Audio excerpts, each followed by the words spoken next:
Allez, on va voir maintenant une résine Oniri Création. Une très belle statue aussi. Alors Oniri, ils sont français, donc ça fait vraiment plaisir. On avait pu voir la Cobra et la Death Note. Alors la Cobra, c'était une belle petite statue, elle était très sympa, c'était bien peint. La Death Note, elle était très belle. Franchement, énormément de travail sur cette statue. Beaucoup de complexité aussi dans la pose, dans le traitement du coup de la sculpture. Et c'était une pièce vraiment très réussie, très artistique, j'avais vraiment beaucoup aimé. Cette pièce FMA, elle est du coup très imposante, c'est vraiment le premier truc qui ressort. Le socle est énorme, c'est une très grosse statue, très lourde aussi.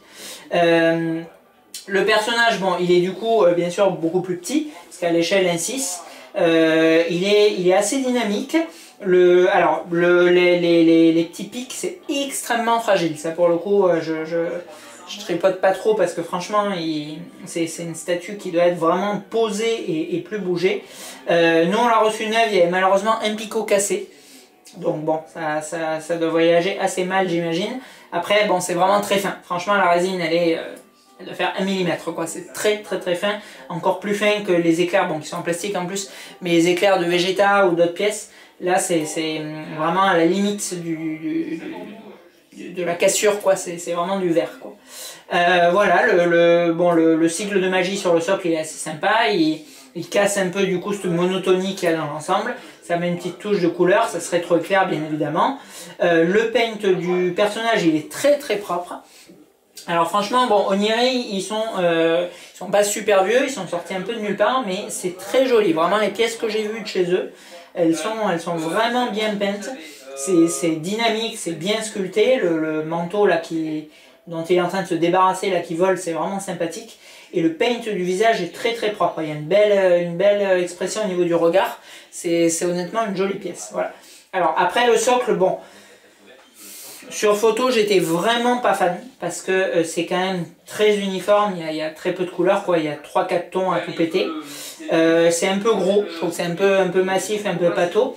Ça reprend du coup bon, bien le côté magie et pouvoir là, qui plane dans la série. Et après, bon, ça a le mérite voilà, de faire une très grosse statue pour un prix qui est très correct au lancement. Une statue qui était sortie à 700 € en précommande, qui est un petit peu augmentée maintenant. Mais franchement qui a un rapport taille poids prix vraiment bon.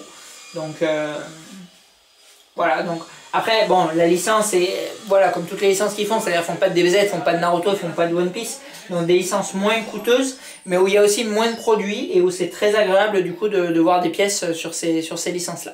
Voilà, donc 800 exemplaires du coup sur CFMA, je viens de regarder. Le socle, bon je le zoome, est quand même relativement semblable un peu partout, donc bon je vais assez vite. Les éclairs c'est joli, c'est très fragile mais c'est joli.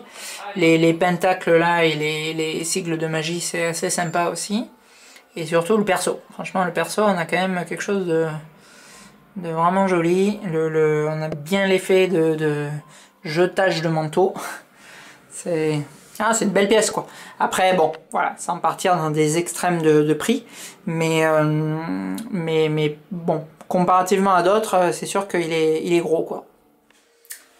Voilà, donc ce FMA, bon, déjà encore une fois résine française, donc ça fait quand même vraiment plaisir. Je trouve que pour le moment, bon, j'ai pas vu les pièces Kitsune ou Taka, mais je pense qu'au Oniri, on est clairement quand même sur la marque qui a les meilleurs traitements. Deuxièmement, pièce FMA, extrêmement peu de figurines, même en PVC, il y a quelques poupées mais il y a quasiment rien. Donc vraiment le héros là, je pense que bon, c'est vraiment pour les fans.